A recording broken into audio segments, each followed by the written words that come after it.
नमस्कार, जय हिंद प्यारे साथियों। मैं पारस सारा हर भाई हर बहन का स्वागत करता हूं पारस फ्री एजुकेशन यूट्यूब चैनल में। साथियों, आज मैं हिंदी का प्रैक्टिस सेट नंबर फर्स्ट लेकर आया हूं, जिसमें टोटल 30 क्वेश्चन होंगे। और यह जो प्रैक्टिस सेट है आपके एग्जाम पैटर्न के अनुसार तैयार किया गया है, जिसमें आपको गद्यांश, पद्यांश, पेडागोजी जो भी आपके सिलेबस में है सारे प्रश्न यहाँ पर आपको देखने को मिलेंगे। और यहाँ से आपको पता चलेगा एग्जाम में किस तरह के प्रश्न आने वाले हैं और आपकी जो तैयारी है वो कैसी चल रही है। इसलिए आप सभी से रिक्वेस्ट है प्रैक्टिस सेट अवश्य लगाएं। तो चलिए हम शुरू करते हैं प्रश्न क्रमांक 1 से। प्राथमिक स्तर पर शिक्षा का माध्यम बताइए क्या होना चाहिए? अंग्रेजी, उर्दू, मातृभाषा या फिर हिंदी। देखिए प्रश्न इजी है लेकिन बार बार एग्जाम में पूछा जाता है। ध्यान रखना, प्राथमिक स्तर पर जो शिक्षा का माध्यम है वह बच्चे की मातृभाषा होना चाहिए। इसकी व्याख्या भी देख लेते हैं जिससे आपको और भी क्लियर हो जाए। प्राथमिक स्तर पर शिक्षा का माध्यम बच्चे की मातृभाषा होना चाहिए, चूंकि बच्चा समाज एवं परिवार के बीच वही भाषा सीखता है जो वहां पर बोली जाती है। इसलिए जो बच्चे हैं वह अपने विचार मातृभाषा में ग्रहण करते हैं और उसी में व्यक्त करते हैं। इसलिए बच्चों को विद्यालय में मातृभाषा में शिक्षा देना अपरिहार्य होता है। ठीक है, चलिए भाई प्रश्न क्रमांक 2 पर आते हैं। बच्चे प्रारंभ से ही द्विभाषक होते हैं, बहुभाषक होते हैं, भाषा में कमजोर होते हैं या फिर एक भाषक होते हैं? तो देखिए भाई, जो बच्चे हैं वह प्रारंभ से क्या है, बहुभाषक होते हैं। मतलब उनको क्या है, बहुत सी भाषाओं का ज्ञान होता है। इसकी हम व्याख्या भी देख लेते हैं। देखिए कहा गया है बच्चे प्रारंभ से ही बहुभाषक होते हैं, उनका यह कौशल अप्रस्फुट रूप से विद्यमान रहता है।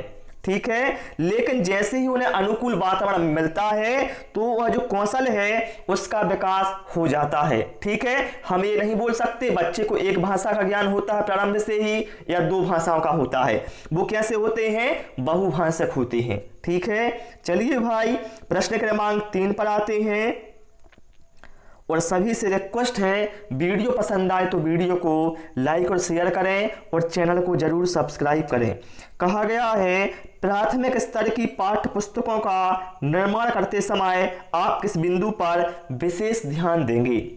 हिंदी भाषा के वैविध्यपूर्ण रूप शामिल हों, उपदेशात्मक पाठ शामिल हों, कहानियां अधिक से अधिक शामिल हों या फिर प्रसिद्ध लेखकों की रचनाएं शामिल हों। तो प्राथमिक स्तर की पाठ्य पुस्तकों का निर्माण करते समय हम विशेष महत्व देंगे हिंदी भाषा के वैविध्य रूप उसमें शामिल होने चाहिए। यहाँ पर हमारा करेक्ट आंसर ऑप्शन ए के साथ चला जाएगा। ठीक है, इसकी हम व्याख्या भी देख लेते हैं, यही लिखा है व्याख्या में। ठीक है, चलिए प्रश्न क्रमांक 4 पर आते हैं। चामस्की के अनुसार कौन सा कथन सही है? भैया बहुत इंपॉर्टेंट कथन है चामस्की का। नोआम चॉम्स्की जी का कथन है कि बच्चों में जो भाषा सीखने की क्षमता है वह जन्मजात होती है। ठीक है, इसमें कहा गया है जन्मजात नहीं होती, तो ऑप्शन ए तो भैया गलत है। लेकिन ऑप्शन डी में यहाँ पर कहा गया है कि बच्चों में भाषा सीखने की क्षमता जन्मजात होती है, तो यही अपना करेक्ट आंसर हो जाएगा। ठीक है, चलिए इसके बाद हम प्रश्न क्रमांक 5 पर आते हैं। और इसमें हमने गद्यांश पद्यांश जो आपके सिलेबस में है उसी के अनुसार इंक्लूड किया है। यहाँ पर कहा गया है पाठ के अंत में अभ्यास और गतिविधियां देने का उद्देश्य क्या है? आप लोगों ने देखा होगा कोई भी बच्चों को जो पाठ रहता है उसके पीछे अभ्यास और कुछ गतिविधियां दी रहती हैं। तो इसका जो उद्देश्य होता है वो क्या है भाई? बच्चों को व्यस्त रखने हेतु गतिविधियां बनाना, बच्चों को याद करने हेतु सामग्री उपलब्ध करने में सहायता करना, गृह कार्य की सामग्री जुटाना या फिर बच्चों को अभिव्यक्ति की अवसर देना। तो भैया इसका मूल उद्देश्य होता है बच्चों को अभिव्यक्ति के अवसर देना। क्या है? बच्चों को अभिव्यक्ति के अवसर देना। जो यहाँ पर गतिविधियां हैं और अभ्यास उसमें बच्चे क्या है, व्यक्त करेंगे। ठीक है, जो उन्होंने को सीखा है। ओके, तो यहाँ पर हमारा करेक्ट आंसर ऑप्शन डी के साथ चला जाएगा। ओके, प्रश्न क्रमांक 6 में आते हैं, क्या कहा गया है, भाषा अर्जित करने की प्रक्रिया में किसका महत्व सर्वाधिक है? भाषा प्रयोगशाला का, पाठ्य पुस्तक का, समाज का, या फिर भाषा कक्षा का? तो देखिए यहाँ पर भाई बात हो रही है प्राइमरी लेवल में। बच्चा प्राइमरी लेवल का है तो हम कह सकते हैं भाषा अर्जित करने में जो सबसे अधिक महत्व होता है वो समाज का होता है। ठीक है, परिवार और समाज का ही विशेष महत्व होता है। यहां पर हमारा जो करेक्ट आंसर है वो ऑप्शन सी के साथ चला जाएगा। ठीक है, चलिए प्रश्न क्रमांक 8 पर आते हैं। बोला गया है भाषा में आकलन की प्रक्रिया सीखने सिखाने के दौरान भी चलती रहती है, केवल बच्चों का निष्पादन जानने के लिए होती है, केवल शिक्षक का निष्पादन जानने के लिए होती है, या पाठ के अंत में दिए गए अभ्यासों के माध्यम से होती है? मैं कई बार आपको बता चुका हूं जिसमें केवल लगा हो भाई वो कथन तो हो ही नहीं सकता। ठीक है, अधिकांशतः ऐसे ही होता है। देखिए पाठ के अंत में दिए गए अभ्यास के माध्यम से होती है आकलन की प्रक्रिया, तो ऐसा हम नहीं बोल सकते कि आकलन पाठ में दिए गए अभ्यास से ही हो, बल्कि हम क्या है जो भाषा में आकलन की प्रक्रिया है वह सीखने सिखाने के दौरान भी चलती रहती है। मतलब जब सीखने की प्रक्रिया हो रही होती है उसी समय आकलन भी होता रहता है। ओके, तो करेक्ट आंसर यहां पर हमारा ऑप्शन ए के साथ चला जाएगा। प्रश्न क्रमांक 9 पर आते हैं। पढ़ना सीखने की प्रक्रिया में किसकी भूमिका सर्वाधिक महत्वपूर्ण है? बताइए आप लोग, पढ़ना सीखने की प्रक्रिया में किसकी भूमिका सर्वाधिक महत्वपूर्ण है?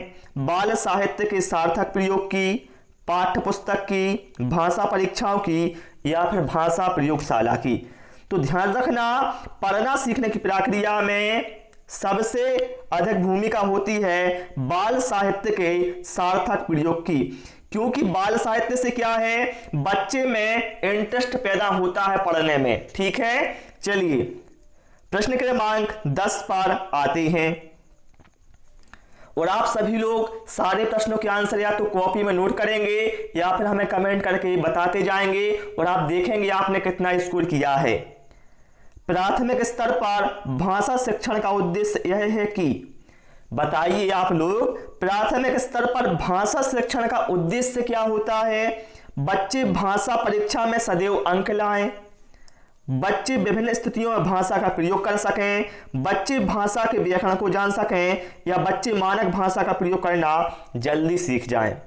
तो देखिए भाई प्राथमिक स्तर पर भाषा शिक्षण का जो मुख्य उद्देश्य होता है वो होता है कि जो बच्चे हैं विभिन्न स्थितियों में भाषा का प्रभावी प्रयोग कर सकें। ठीक है, प्रभावी प्रयोग का मतलब क्या है? उचित प्रयोग कर सकें। ठीक है, चलिए प्रश्न क्रमांक 11 पर आते हैं। कहा गया है भाषा अर्जित करने में वाइगोत्स्की ने किस पर सबसे अधिक बल दिया है? बताएंगे आप लोग, वाइगोत्स्की महोदय ने भाषा अर्जित करने में किस पर सबसे अधिक बल दिया है? समाज में होने वाले भाषा प्रयोग पर, परिवार में बोली जाने वाली भाषा पर, कक्षा में बोली जाने वाली भाषा पर, या फिर भाषा की पाठ्य पुस्तक पर? तो भाई ध्यान रखना, वाइगोत्स्की महोदय ने सबसे अधिक बल दिया है भाषा अर्जित करने में समाज में होने वाले भाषा प्रयोगों पर, क्योंकि कोई भी बच्चा भैया पहले नंबर क्या है परिवार और समाज से ही सीखता है। ठीक है, सबसे पहले क्या है उसे समाज से ही वो सब कुछ सीखता है। तो यहां पर करेक्ट आंसर हमारा ऑप्शन ए के साथ जाएगा। ठीक है, ये आप ध्यान रखना। चलिए प्रश्न क्रमांक 12 पर आते हैं। बच्चे की भाषा का आकलन करने के लिए सबसे उचित तरीका क्या है? आपको बच्चे की भाषा का आकलन करना है तो बताइए आप लोग इसमें से सबसे तरीका बेस्ट कौन है? ये समझ लो आप टीचर हो, ये आप मान लिया करो जब आप प्रश्न पढ़ते हो कोई, तो आपको जब समझ में आ जाए तो स्वयं मान लो भैया मैं टीचर बन गया हूं। ठीक है, और ऐसी समस्या हमारे सामने आ रही तो मैं क्या करना है? तो बच्चों के भाषा प्रयोग का अवलोकन करना, बच्चों से किताब पढ़वाना, बच्चों से परियोजना कार्य करवाना, या बच्चों की लिखित परीक्षा लेना। तो देखिए आपको यदि बच्चों की भाषा का आकलन करना है तो सबसे प्रभावी या सबसे उचित तरीका है बच्चों के भाषा प्रयोग का अवलोकन करना। ठीक है, आप लोग तो भैया एक पॉइंट नोट कर लो, प्राथमिक स्तर पर भाषा में सबसे अधिक ऐसा आपको कथन देखना है जिसमें भाषा प्रयोग के अवसर मिले, रटने की बात ना हो। ठीक है, चलिए, प्राथमिक स्तर पर एक भाषा शिक्षक से सर्वाधिक अपेक्षित है। बताइए आप लोग, प्राथमिक स्तर पर एक भाषा शिक्षक से आप सबसे अधिक अपेक्षा क्या करेंगे? ठीक है, बच्चों को मानक भाषा का प्रयोग करना सिखाना, कक्षा और कक्षा के बाहर बच्चों को भाषा प्रयोग के लिए प्रोत्साहित करना, बच्चों की निरंतर परीक्षा लेना, या फिर पाठ्य पुस्तक में दी गई कहानी कविताओं को कंठस्थ करना। देखिए, मैं बोल चुका हूं, कंठस्थ करना की बात मतलब याद करने की बात, ऐसा जो कथन मिले उसको तुरंत क्रॉस कर देना है। ठीक है, तो भैया जो भाषा शिक्षक है, बेस्ट भाषा शिक्षक है, लैंग्वेज टीचर वही होगा जो अपने बच्चों को कक्षा में और कक्षा के बाहर भाषा प्रयोग के लिए प्रोत्साहित करेगा। ठीक है, वही बेस्ट टीचर होगा। ऑप्शन बी यहां पर हमारा करेक्ट आंसर हो जाएगा। ठीक है, चलिए प्रश्न क्रमांक 14 पर आते हैं। भाषा सीखने सिखाने के संबंध में निम्नलिखित में से कौन सा कथन सही है? बताएंगे आप लोग इन 4 कथनों में से भाषा सीखने सिखाने के संबंध में कौन सही है। बच्चे स्कूल आकर ही भाषा सीखते हैं, ऐसा नहीं है भैया कि बच्चा स्कूल आकर ही भाषा सीखे, वह पहले भी बहुत कुछ जानता है। बच्चे अपने परिवार से ही भाषा सीखते हैं, ऑप्शन बी में कहा गया है। तो हम ए भी नहीं बोल सकते कि परिवार से ही भाषा सीखते हैं। ठीक है, क्योंकि साथ साथ समाज की भूमिका भी तो होती है ना, तो ए भी हमने क्रॉस कर दिया। बच्चे स्कूल में मानक भाषा का ही प्रयोग करते हैं, तो ऐसा नहीं है, बच्चे स्कूल में मातृभाषा का प्रयोग भी साथ साथ करते हैं। ठीक है, तो ऑप्शन सी भी क्रॉस कर दिया। ऑप्शन डी में कहा गया है बच्चे स्कूल आने से पूर्व ही भाषाई पूंजी से लैस होते हैं, तो ये बिल्कुल सही है। बच्चे स्कूल आने से पूर्व भाषा की पूंजी से लैस होते हैं, बस उनके लिए आवश्यकता होती है अनुकूल वातावरण की जिससे वह विकसित हो जाए। ठीक है, चलिए प्रश्न क्रमांक 15 पर आते हैं। प्राथमिक स्तर पर भाषा सिखाने की सर्वश्रेष्ठ विधि है। बताएंगे आप लोग, प्राथमिक स्तर पर बच्चों को भाषा सिखाना है तो सबसे अच्छी विधि कौन सी है? बच्चों को कहानी सुनाना, बच्चों को पाठ्य पुस्तक पर आधारित वीडियो कार्यक्रम दिखाना, बच्चों को भाषा प्रयोग के विविध अवसर देना, या फिर बच्चों के साथ कविता गाना। देखिए, आपको हिंदी पेडागोजी में मैं अभी बोला मैंने, ऐसा ऑप्शन देखना है जिसमें भाषा प्रयोग के अवसर को बढ़ावा दिया जाए। तो यहां पर सबसे अच्छा होगा भाषा सिखाने के लिए कि आप बच्चों को भाषा का प्रयोग सिखाने के विविध अवसर देना। ठीक है, और भाई ये जो प्रश्न है सीटेट यूपीटेट जैसे एग्जाम में आए हुए हैं, वहीं से मैंने इनको कलेक्ट किया है। ठीक है, तो आप ये ना सोचें कि ये क्वेश्चन बहुत इजी है। भैया हिंदी पेडागोजी में जो प्रश्न है वो सीमित है। ठीक है, यही प्रश्न घुमा घुमा कर पूछे जाते हैं। ओके, चलिए प्रश्न क्रमांक 16 पर आते हैं। अब भैया गद्यांश आ गया है जो कि आपके सिलेबस में है, आपने सिलेबस में देखा भी होगा।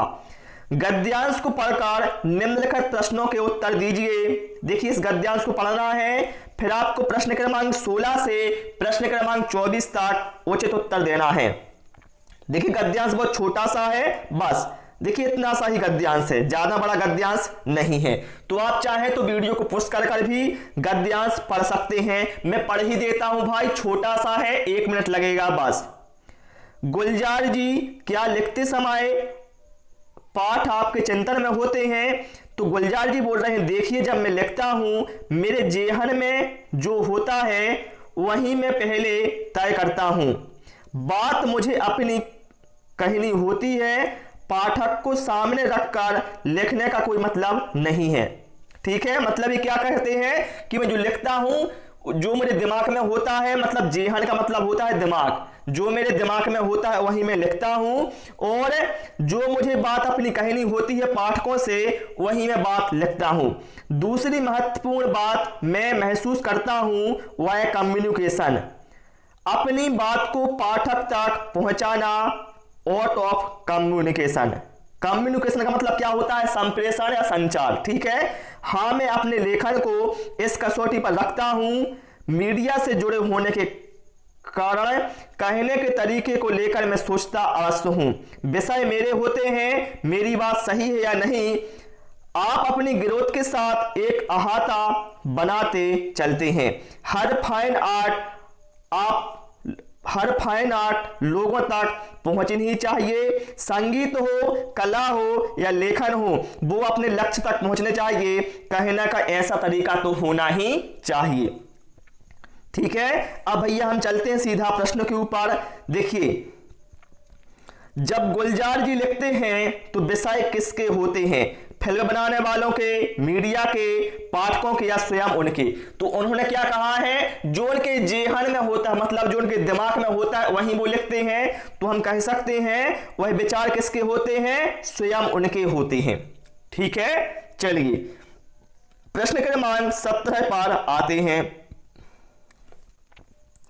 कहा गया है गुलजार के अनुसार लिखने वालों के जेहन में स्वयं लेखक होता है। इसका आशय क्या है? क्या है? गुलजार के अनुसार लिखने वाले के जेहन में, जेहन का मतलब होता है दिमाग में, स्वयं लेखक होता है। इसका आशय क्या है कि लेखक की जो संवेदनाएं हैं आत्मानुभूति केंद्र में होती हैं ना। जैसे मुझे कुछ लिखना है तो मेरे दिमाग में होगा भैया मुझे क्या लिखना है, तो यहां पर हमारा करेक्ट आंसर क्या होगा? ऑप्शन सी के साथ चला जाएगा, ठीक है। ये यहां पर इन्होंने कहा था गुलजार जी ने। चलिए प्रश्न क्रमांक 18 पर आते हैं। एक लेखक के लिए दूसरी महत्वपूर्ण बात क्या है? मीडिया, लेखन, कला या फिर संप्रेषण? तो उन्होंने वो क्या कहा है? आर्ट ऑफ कम्युनिकेशन, मतलब लेखक के लिए दूसरी महत्वपूर्ण बात है संप्रेषण। क्या है? संप्रेषण, जिसे इंग्लिश में कहा जाएगा कम्युनिकेशन, ठीक है। भैया आपको यहां पर जो आंसर देने होते हैं मन से नहीं देने होते हैं, गद्यांश के अनुसार ही आपको आंसर देने होते हैं। किसी भी कला का क्या लक्ष्य है? लोगों तक वह बात पहुंचे, मीडिया द्वारा सराहा जाए, सरल भाषा का प्रयोग करना या फिर सुंदर तरीके से कही जाए। तो उनका मतलब क्या है गुलजार जी का? हमने पढ़ा ना भी कि वह चाहते हैं कि जो बात जहां तक पहुंचनी चाहिए वह पहुंच जाए, मतलब लोगों तक उनकी बात पहुंचे, ये उन्होंने कहा है। तो यहां पर हमारा राइट आंसर क्या होगा? Option A. देखिए कोई भी लेखक होता है भाई, जैसे मान लो किसी ने अपनी जीवनी लिखी तो उसका उद्देश्य क्या होता है?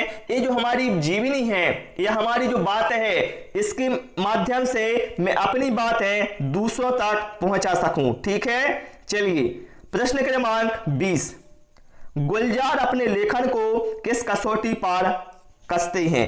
वह व्यंग भरे अंदाज में कही गई है या नहीं, वह सब लोगों द्वारा सराही गई है या नहीं, मेरी ग्रोथ हो रही है या नहीं, वह बात पाठक तक पहुंच रही है या नहीं।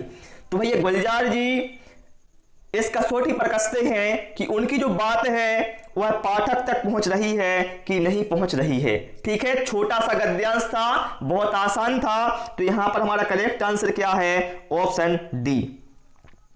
चलिए प्रश्न क्रमांक 21। गुलजार लिखने से पहले क्या तय करते हैं? क्या कहना है, क्यों कहना है, कैसे कहना है या फिर किसके लिए कहना है? तो उन्होंने क्या कहा भैया कि पाठकों को ध्यान में रखकर वह लिखते हैं, ठीक है। तो मतलब वो क्या करते हैं? वो गुलजार लिखने से पहले तय करते हैं कि किसके लिए कहना है। यहां पर करेक्ट आंसर हमारा ऑप्शन डी के साथ चला जाएगा, ठीक है। आप लोग एक काम करना, वो जो यहां पर गद्यांश था वीडियो पुश कर उसको अच्छे से पढ़ लेना, ठीक है। फिर उसके बाद ही आप ये प्रश्न हल करना। जेहन का अर्थ क्या है? दिमाग, सपना, ख्याल या फिर दिल? तो उन्होंने क्या कहा था गुलजार ने? जो मेरे जेहन में होता है वही लिखता हूं। जेहन का मतलब होता है भाई दिमाग। क्या है? जेहन का मतलब होता है दिमाग, मतलब जो उनके दिमाग में होता है वही वे लिखते हैं। तो यहां पर करेक्ट आंसर हमारा ऑप्शन ए के साथ चला जाएगा, ठीक है। चलिए प्रश्न क्रमांक 23 पर आते हैं। संगीत से विशेषण शब्द बनेगा। देखिए जो गद्यांश पद्यांश आते हैं भाई, उसमें कुछ व्याकरण के क्वेश्चन या मुहावरे, संधि समास भी कुछ बना लिए जाते हैं, वहां से क्वेश्चन वो भी आपसे पूछ लिए जाते हैं। तो संगीत से विशेषण क्या बनेगा भैया? संगीत से बनेगा संगीतज्ञ। यहां पर जो हमारा करेक्ट आंसर है ऑप्शन ए के साथ चला जाएगा। ठीक है, चलिए विशेषण क्या होते हैं? विशेषण होते हैं संज्ञा या सर्वनाम की विशेषता बताने वाले। ठीक है, जैसे मैंने कहा वह संगीतज्ञ है, मतलब एक मैं विशेषता बता रहा हूं उसकी। ठीक है, चलिए कहने का ऐसा तरीका तो होना ही चाहिए। वाक्य में निपात शब्द हैं। भैया निपात शब्द तो आपने पढ़े होंगे। ठीक है, निपात शब्द क्या होते हैं? जैसे तो, ही, की, ये निपात शब्द होते हैं। तो यहां पर जो तो है और ही है ये क्या है? निपात शब्द के अंतर्गत आएंगे। यहां पर जो हमारा करेक्ट आंसर है भाई ऑप्शन सी के साथ चला जाएगा। ठीक है, चलिए प्रश्न क्रमांक, चलिए अब देखिए हमारा गद्यांश वाला पोर्शन कंप्लीट हुआ। अब आते हैं पद्यांश पर। कहा गया है निर्देश कविता को पढ़कर निम्नलिखित प्रश्नों के उत्तर दीजिए। प्रश्न क्रमांक 25 से प्रश्न क्रमांक 30 तक आपको आंसर देना है। छोटा सा ही पद्यांश है, आप देख सकते हैं, बस इतना ही पद्यांश है। तो देखिए बहुत अच्छा पद्यांश है, बहुत अच्छी इसमें बात कही गई है। देखिए जब नहीं था इंसान धरती पर थे जंगल, जंगली जानवर परिंदे, इन्हीं सब के बीच उतरा इंसान और घटने लगे जंगल, जंगली जानवर परिंदे इंसान। फिर क्या है? बढ़ने लगा बेतहासा अब कहां जाते जंगल, जंगली जानवर परिंदे, प्रकृति किसी के साथ नहीं करती नाइंसाफी। क्या है? प्रकृति किसी के साथ नाइंसाफी नहीं करती। फिर क्या है? सभी के लिए बनाती है जगह है, सो अब इंसानों के भीतर उतरने लगे जंगली जानवर और परिंदे। इसका मतलब क्या है? जब से इंसान ने तरक्की की है तब से क्या है? इंसान जब धरती पर आया जब से जंगल, जंगली जानवर, परिंदे ये सब कुछ घटने लगे हैं। ठीक है, और इंसान ने जो तरक्की की है इसके कारण जंगल है जो सपाट हो गए हैं। ठीक है, सपाटा हो गया जंगलों का, ये यहां पर कहा गया है। और प्रकृति किसी के साथ नाइंसाफी नहीं करती है, ये भी कहा गया है। और इंसानों के भीतर उतरने लगे जंगल, जंगली जानवर और परिंदे, मतलब जो इंसान है उसमें इंसानियत नहीं रह गई है, बल्कि क्या है? उसके अंदर जंगली जानवर, जंगल और परिंदे उतरने लगे। इसका मतलब है वह जानवर की भांति हो गया है, अब उसके अंदर इंसानियत नहीं रह गई। ठीक है, हमने समझ लिया पूरा पद्यांश। अब हम इस प्रश्न को जो गद्यांश के आधार पर प्रश्न है उनको हल करते हैं। बहुत आसानी होगा, देखना आप कितनी आसानी से हल हो जाएगा। धरती पर इंसान के आने के बाद क्या हुआ? जानवर घटने लगे, जंगल घटने लगे, पक्षी घटने लगे, उपरोक्त सभी। ठीक है, ये सब कुछ हुआ है, अभी हमने पढ़ा यहां पर। चलिए प्रश्न क्रमांक 26 पर आते हैं। इंसान बढ़ने लगा बेतहासा का भाव क्या है? भैया इसका मतलब है इंसान ने क्या है? इंसान खूब तरक्की करने लगा है, यहां पर कहा गया है। ठीक है, इंसान खूब तरक्की करने लगा है। ठीक है, इसका मतलब होता है खूब। चलिए प्रश्न क्रमांक 27 पर आते हैं। प्रकृति किसके प्रति नाइंसाफी नहीं करती? पशु पक्षियों के प्रति, इंसानों के प्रति, जंगल के प्रति, या फिर उपरोक्त सभी के प्रति? भैया हम पढ़ चुके हैं प्रकृति किसी के साथ नाइंसाफी नहीं करती, चाहे पशु पक्षी हो, जंगल हो या फिर इंसान हो। तो यहां पर जो हमारा करेक्ट आंसर है वो ऑप्शन डी के साथ जाएगा। ठीक है, चलिए प्रश्न क्रमांक 28 पर आते हैं। कविता के अंत में क्या व्यंग किया गया है? इंसानों में अब इंसानियत खत्म हो गई है। बिल्कुल भैया यही बात की गई है यहां पर कि इंसानों में अब इंसानियत खत्म हो गई है। ठीक है, मैंने अभी आपको बताया था। चलिए प्रश्न क्रमांक 19 पर आते हैं। अब कहां जाते जंगल का भाव है कि अब जंगल खूब बढ़ने लगे? नहीं। अब जंगल समाप्त होने लगे, बिल्कुल। अब कहां जाते जंगल, मतलब क्या है, जब इंसान ने तरक्की की है तो अब जंगल क्या है, कहां जाते, मतलब क्या है, जंगल अब समाप्त होने लगे हैं। ठीक है, चलिए प्रश्न क्रमांक 30 पर आते हैं। जंगल का पर्यायवाची नहीं है, तो भैया हम सभी जानते हैं जंगल के पर्यायवाची वन, कानन, अरण्य, विपिन, ये सभी क्या है, जंगल के पर्यायवाची होते हैं ना। लेकिन जो यहां पर कहा गया है बगीचा, बगीचा जंगल का पर्यायवाची नहीं है, तो यही अपना राइट आंसर हो जाएगा। तो प्यारे साथियों, आज इस क्लास में इतना ही। मुझे उम्मीद है आपको क्लास पसंद आई होगी और आपने 30 में से कितना स्कोर किया है आप सभी हमें कमेंट करके अवश्य बताएं। क्लास पसंद आई, उस सभी से रिक्वेस्ट है वीडियो को लाइक और शेयर करें, चैनल को सब्सक्राइब करें। Thanks for watching this video.